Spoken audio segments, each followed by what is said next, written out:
Guère étonnant que de définir la paix comme l'état de ce qui n'est pas en guerre. Eh bien la paix, c'est le calme, c'est l'absence de tempête. La paix, c'est le calme avant ou après la tempête.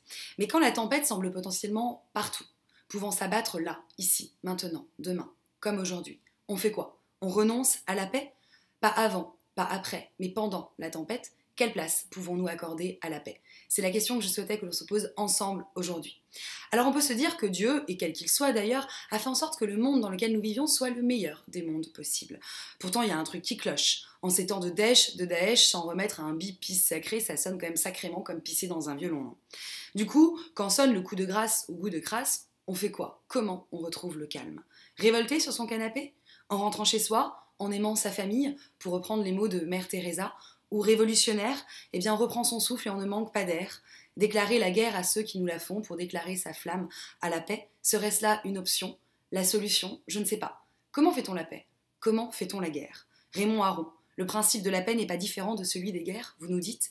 Les paix seraient aussi fondées sur la puissance et sur un rapport de force? Alors à cette heure où finalement l'horreur frappe, quelle est notre force de frappe? On fait quoi et comment? Le gouvernement? Les gouvernements? Institution de la paix par la nation, contrat social, traité. Car on le rappelle, en 1945, l'ONU s'est donné une charte déclarant le but premier et primordial, c'est la paix.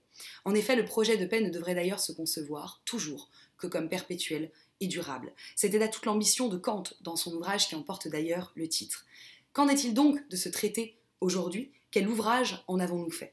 On consacre des milliers, ou des milliards, pardon, à la guerre et on envoie des milliers de soldats pour la faire. Mais combien de personnes pour la paix? Un diplomate de renfort? Où sont et quels sont les efforts faits en faveur de la paix aujourd'hui? Si la guerre se choisit, eh bien la paix, elle, se construit. Et il ne s'agit pas là d'être tous d'accord, ce qui serait un vœu pieux, mais d'atteindre la concorde par un accord justement sur des fins pratiques d'importance, comme l'écrivait joliment Aristote.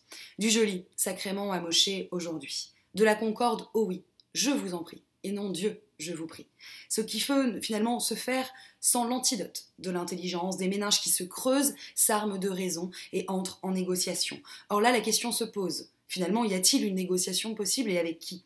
On met qui autour de la table quand on ne sait pas vraiment qui est l'ennemi? Quand l'ennemi, c'est la folie, c'est le terrorisme, c'est l'usage indifférent de la violence meurtrière à l'égard des civils, à l'égard des défunts à des fins pratiques, promouvant finalement des idéologies de ceux qui n'ont ni logique, qui semblent même défaits de toute idéologie, défunte idéologie elle-même. Alors on ne sait même plus où le bas blesse, et pourtant Dieu sait qu'il blesse. Les messages, s'il en est, des dernières terreurs du terrorisme dans le monde semblent n'avoir pour seule visée que la panique. Comme si la terreur, finalement, n'était plus le moyen en vue d'une fin pratique, mais la finalité elle-même. Bas et hic. Justement, le terrorisme de troisième génération, c'est l'individualisation de l'horreur, notamment par la singularisation et la simplification des moyens, sans armes de guerre, avec juste les moyens du bord, en subvertissant un objet ordinaire à des fins de mort. Il est pas beau, ton camion, tu sais. Il n'est pas beau du tout. Alors bon, moi, je vais pas ici rouler des mécaniques parce que franchement, je n'y connais rien. Mais si l'histoire témoigne du fait que la guerre contre le terrorisme semble perdue d'avance, car cela fait déjà 15 ans que sur ce terrain les États-Unis nous devancent, eh bien la paix avec les meurtriers semble elle aussi une voie sans issue.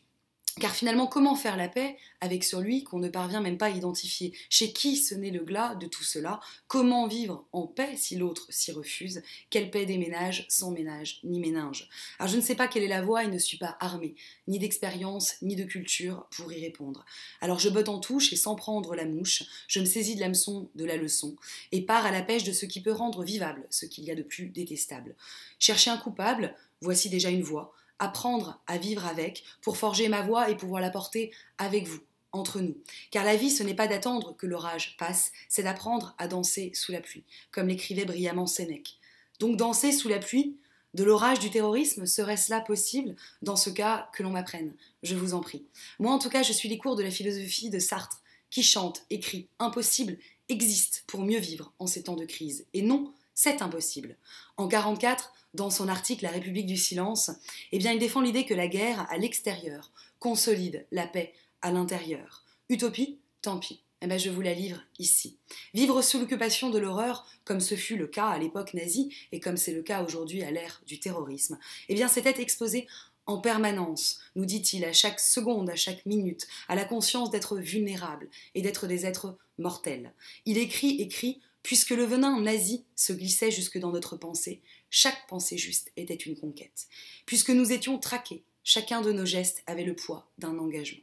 En ce sens, et pour donner du sens dans un contexte insensé, le venin terroriste qui nous terrorise serait aussi fou que cela puisse paraître, et bien aussi un terreau de liberté, d'engagement et d'espoir. Alors ne baissons pas les bras, car si en temps de paix nous accordons moins de prix à la liberté, flâneurs que nous sommes du confort, du calme, eh bien, en temps de guerre, la tempête, aussi paradoxale que cela puisse paraître, nous rappelle que nous sommes condamnés, avant tout, à être libres. Libres en temps de guerre, libres en prison, en montant sur l'échafaud.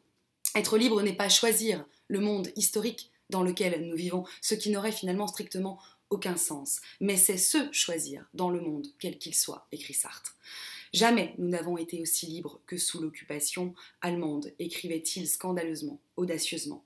Aussi serions-nous, nous, éminemment libres en ces temps tristes d'occupation terroriste, libres de paix intérieure que forge l'horreur, car la paix n'est pas l'absence de guerre, c'est une vertu, un état d'esprit, une volonté, n'est-ce pas Spinoza? Et c'est justement ainsi que naît ce pas pour nous éprouver, libres de réagir, de nous opposer, libres de nous sentir éminemment vivants, car toujours potentiellement mourants.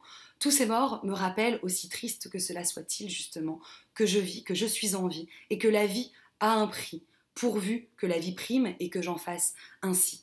Alors si en temps de peine, eh bien la paix peine à trouver sa place, les plaies en tout cas, paix, justement, ravive nos existences. En somme, l'épreuve des sens qui saignent et pleurent nous condamne, et nous sommes à redonner du sens à nos existences.